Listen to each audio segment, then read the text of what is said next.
Hey all, how's it going? Welcome in. So we're going to start in a few more seconds, but in the meantime, if you just want to introduce yourself in the chat, let us know where you're coming from, how are you doing, cooler preview, how's your day going? Feel free to do so as well. I'll go ahead and introduce myself. My name is Diego Tolentino. I'm a senior at the Collin College of Engineering, studying electrical engineering and minor in finance. I'm a primary of the class of 2021. Go Cougs. What is up, everyone? My name is Veronica. I'm currently a business management major from Houston, Texas, and in the proud class of 2021. Go Cougs. Hi, everyone. My name is Anisha. I'm a biotechnology major, and I'm from San Antonio, Texas, and I should be graduating in the class of 2022. Go Cougs. Hi there, my name is Jack. I'm from the Philippines, but I grew up in Houston, Texas. I am a liberal studies major in the class of 2022. Go Cougs. Great. And with introductions being made, we're going to go around and tell you a little bit more about the organizations that we're involved in. Just to let you all know, today's session is going to be about what we do around campus, how we stay involved, and that success that we have found both in and out of the classroom by staying involved in different organizations throughout the University of Houston. I'll go ahead and start. So I'm involved, aside from the ambassador program, I'm involved in Greek Life. I'm a member of Beta Theta Pi. I served as the former president, and I'm also a member of the Institute of Electrical and Electronics Engineer and the Order of Omega, the Greek Honor Society. Great, and then I can go next. So I am a UH ambassador. And then besides that, I'm also a part of the Ignite mentorship program. So I have been with Ignite for a couple of semesters now. Very exciting to be a part of their group. And then I'm also a member of the UH Wellness Center, which essentially just means that I just try to promote well-being to different students across campus through different events. And that's a little bit about me. I am a UH ambassador, and I kind of work on the marketing side of things now. And I have been involved with UH Dun, which is like an Indian a cappella group. It's pretty cool. And I have done Peak, which is a tutoring service that UH students kind of offered to a neighboring high school next to UH called Yale High School. And yeah, pretty much it. I've been sort of like in and out of a few clubs over the past like 3 years or so, but I'm also a UH ambassador, which is like my part-time job. I've been here for like a year. I've also worked with the Public Arts University of Houston system as a tour guide and walk leader, as well as the studio assistant. I am an events coordinator at the Black for Arts Museum Student Association. I've been like an instructor at the painting club, and like in years past, I was involved in like NMO, which is the non-music major orchestra. And I just joined the poetry club this year too. So yeah, that's like my involvement range. Great, exciting stuff. So we'll go ahead and get started with the first question. And that first question is going to be, how has being involved in a student organization helped you become a student leader?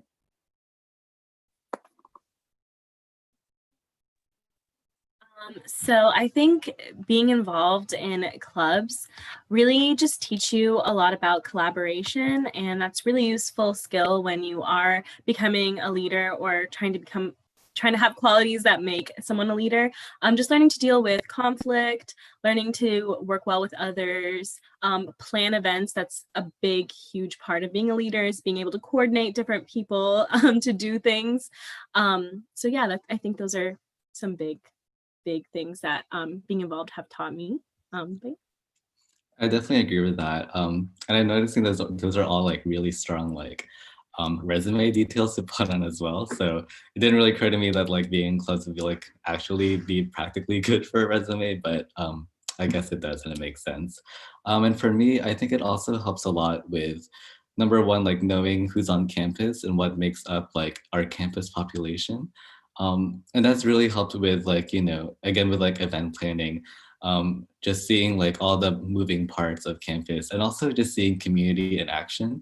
It's a really cool thing to see as a leader, because you can sort of get a sense of like the people that make up like the community that depends on you to like make things happen.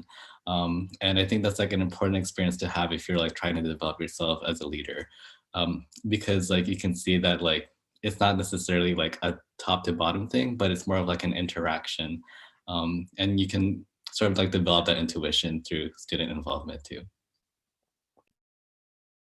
All right, that's great. And then our next question is a little bit more about just your own advice. So how many organizations should a first year student join, or how many did you all join whenever it was your turn to first start UH? So what I tend to do, I don't know if it's like the best thing to do, but what I tend to do is like to overcommit, and to join like as many clubs as I can, and then just like, or as many clubs as I'm interested in or think that I'm interested in, and then just like winnow it down later and then like back off whenever I need to. I think you just need to like really develop like a good sense of like saying yes to everything, and also develop a really good sense of like saying no. You know, your commitments and your boundaries are really important, and it's an important practice to have to say no to things, and it's also an important practice to have to say yes to things. So just my advice is to just like pay attention to like your waves of like productivity, engagement, and then try to respond to that as best as you can so that you can get the most out of your like college experience. How about you, Anisha? I definitely agree with the idea that it's a skill to learn when to say yes and when to say no to things. And I think that's a very valuable skill you do learn in college. My first year, I joined like way too many clubs. I thought I wanted like my foot in everything. And then I ended up only really like seriously committing and doing things for only a couple of those clubs that I ended up mentioning. So I think one other part is clubs do cost money to join. So you probably want to make sure that the clubs that you're joining are something you're actually going to use, and you're going to go to their meetings and, you know, use their resources.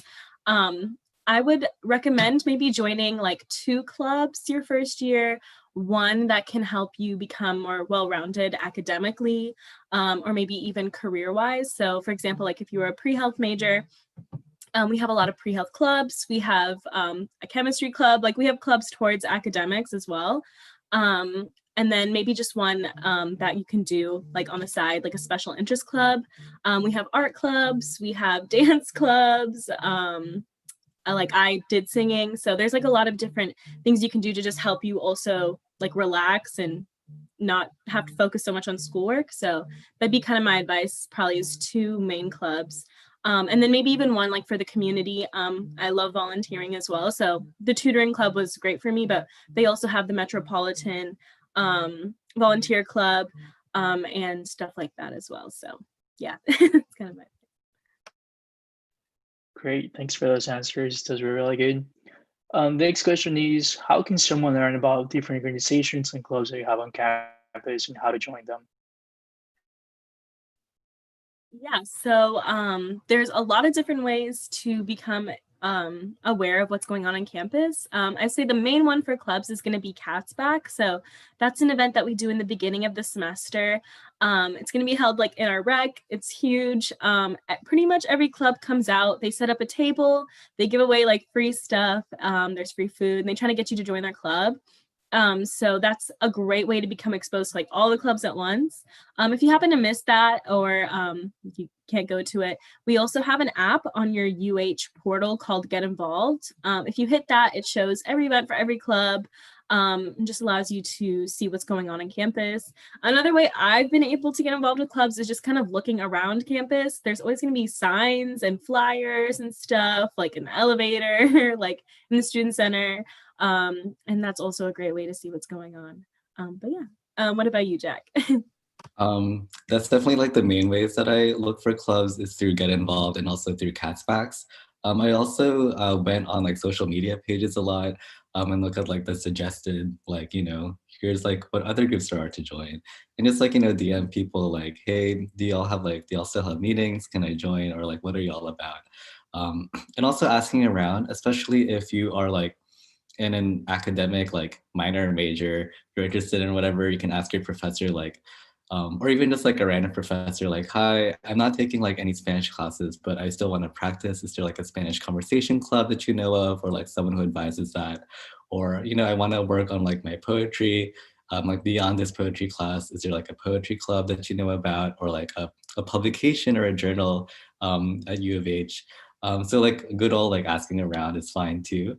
But those formal events like Cat's Back or like the app like Get Involved definitely help a lot because that's like a whole database. So you can just like see right in front of you.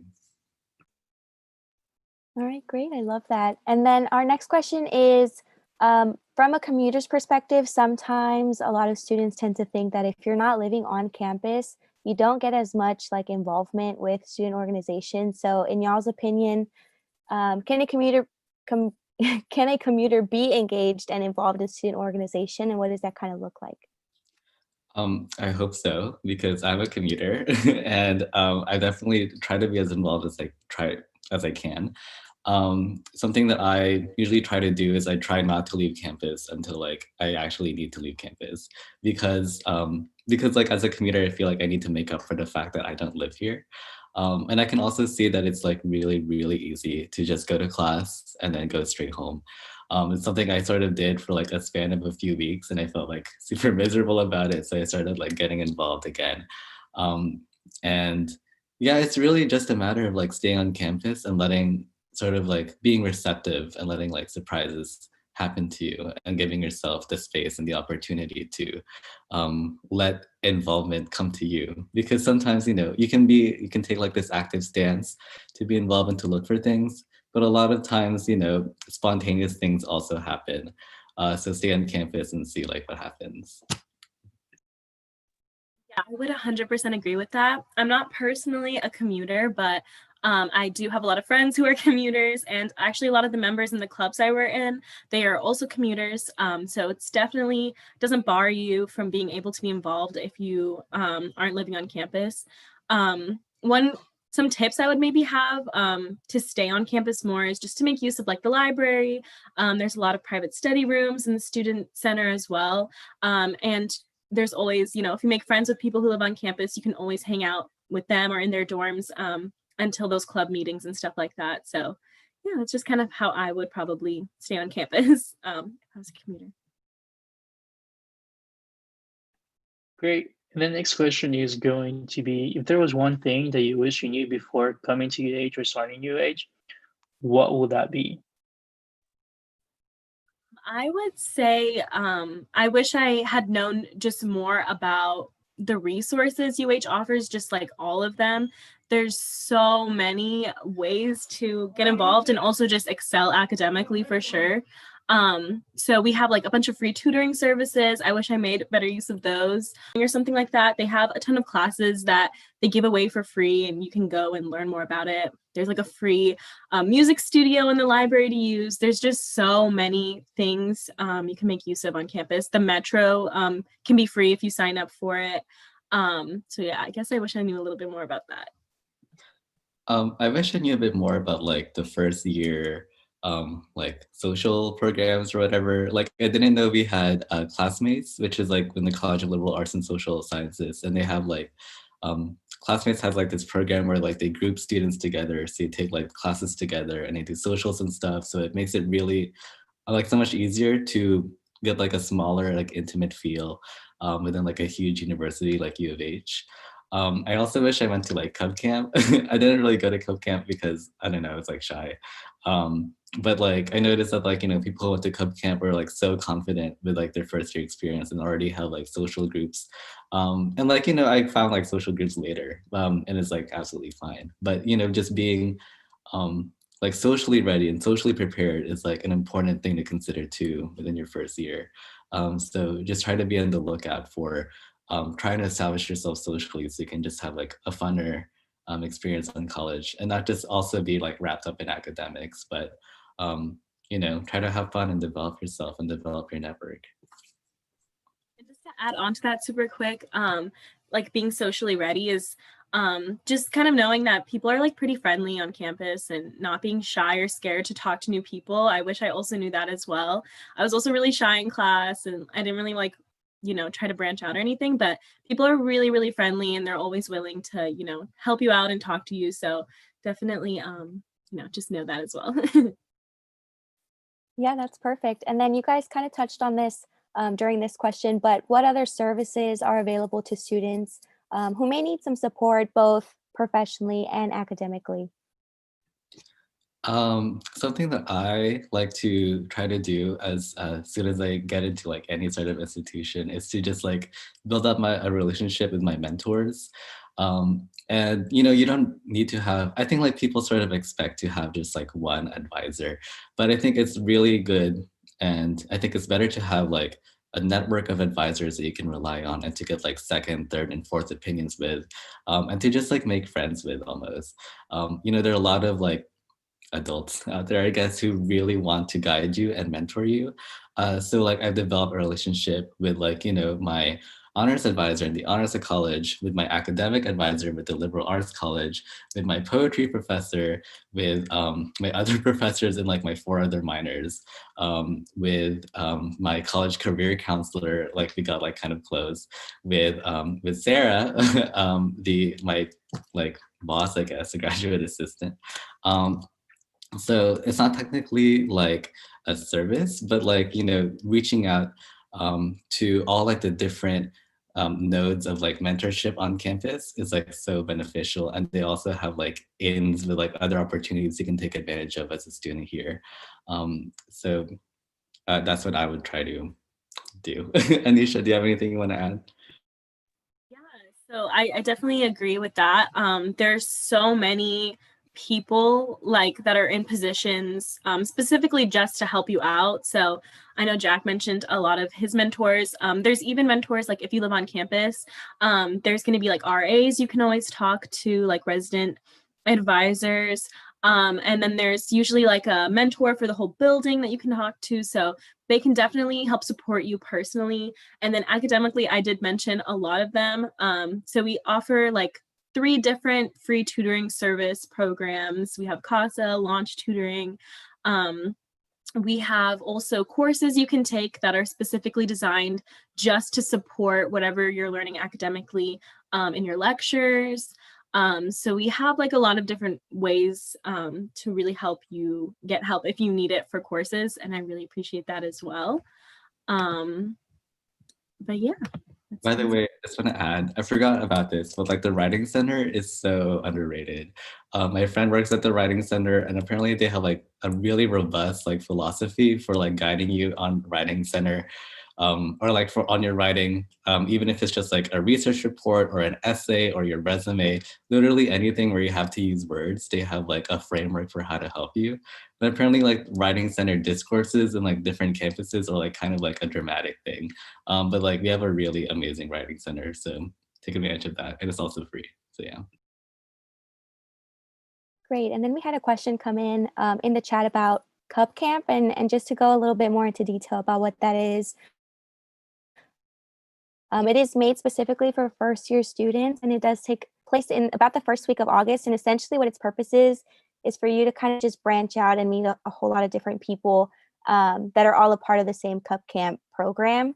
It is a student-led and student-run program, which I think is one of the most exciting things because you really get to connect with other students from the University of Houston who are there to guide you and to really just push you into maybe getting a little bit more out of your comfort zone during, the actual 3 days that Cub Camp is.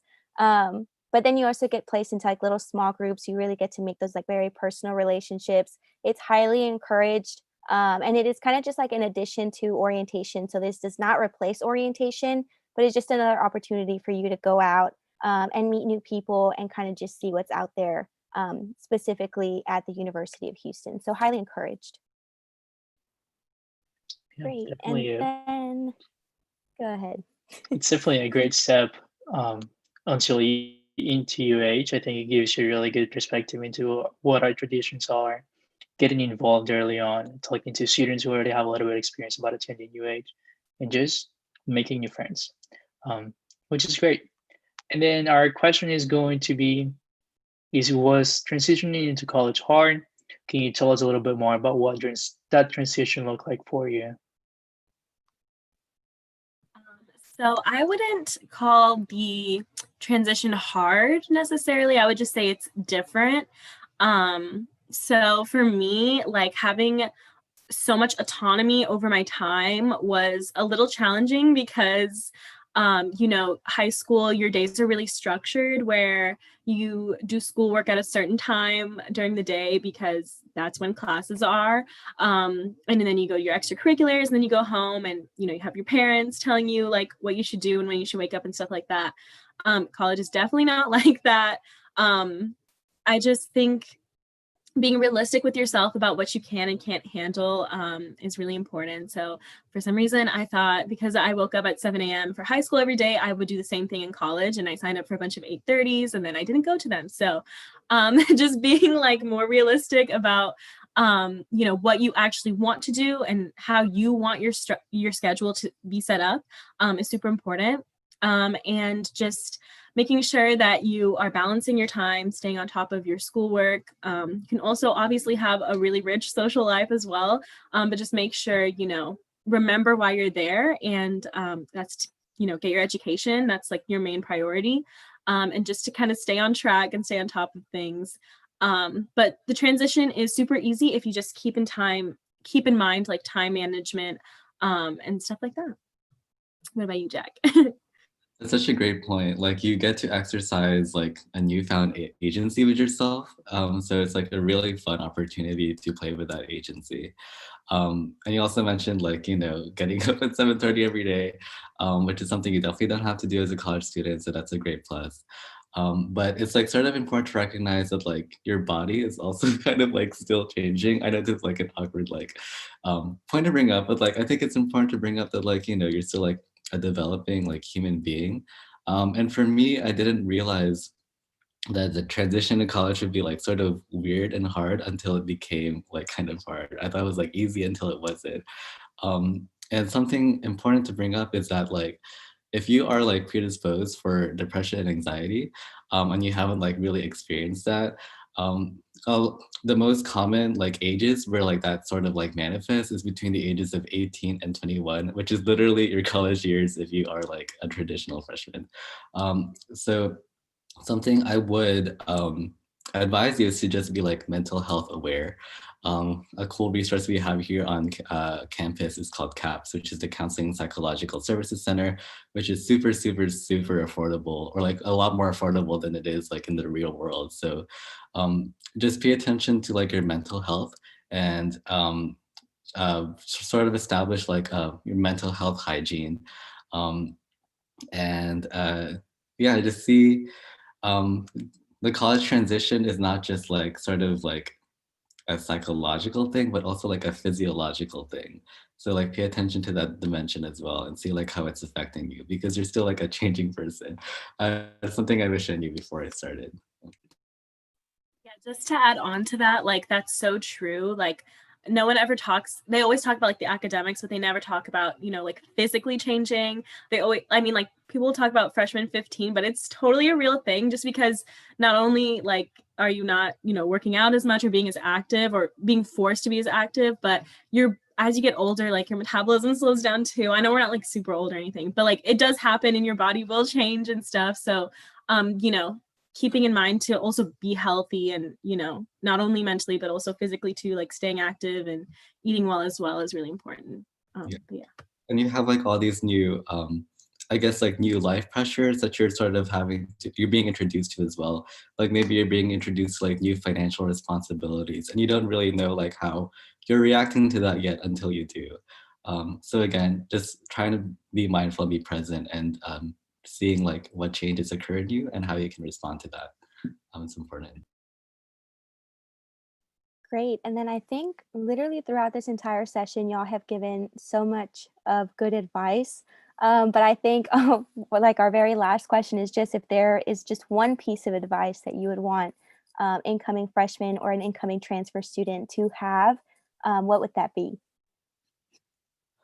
I think it would be to know your comfort zone. Build up your comfort zone and then try to see where the bounds of your comfort zone are and try to push out a little bit and see where that brings you. It's totally okay to like stay in your comfort zone for a little while. I think it's sort of like overrated to like just keep pushing and pushing and pushing yourself. A comfort zone is a great like home to be in, and it's a great place to like stay safe within yourself. But it's also a great place to experiment where you can expand that. So always try something new, and always do something that you like to do just for your own sake and because like you love yourself and you're like a great human being. So yeah, don't be afraid to explore, and don't be afraid to like stay in yourself. Anisha, how about you? Yeah, just along the same lines, just taking advantage of like every single opportunity that comes your way, every single resource that comes your way, because you're only in college once. Well, I guess you could be in college more than once, but this time in your life where you're in college for the first time is only going to happen once. So just make sure that you take advantage of all of the things that your university has to offer, and get involved and meet new people, and enjoy it. It can be stressful, but don't stress too much. Just take a deep breath and enjoy it, the process as well. Yeah, that'd be kind of my main advice. Yeah, absolutely. Thank you both so much for all the great answers throughout this 30 minutes. I just wanted to say thank you everyone for being here, for asking all those great questions through the chat, and giving our ambassadors a chance just to answer those questions for y'all. With that being said, our time's come to an end. I really hope that all of y'all enjoyed career preview. If you have any questions, feel free to reach us out. Ambassadors are always here to help. That's our one mission, is to change lives. So thank you. Enjoy the rest of your evening, and go Cougs.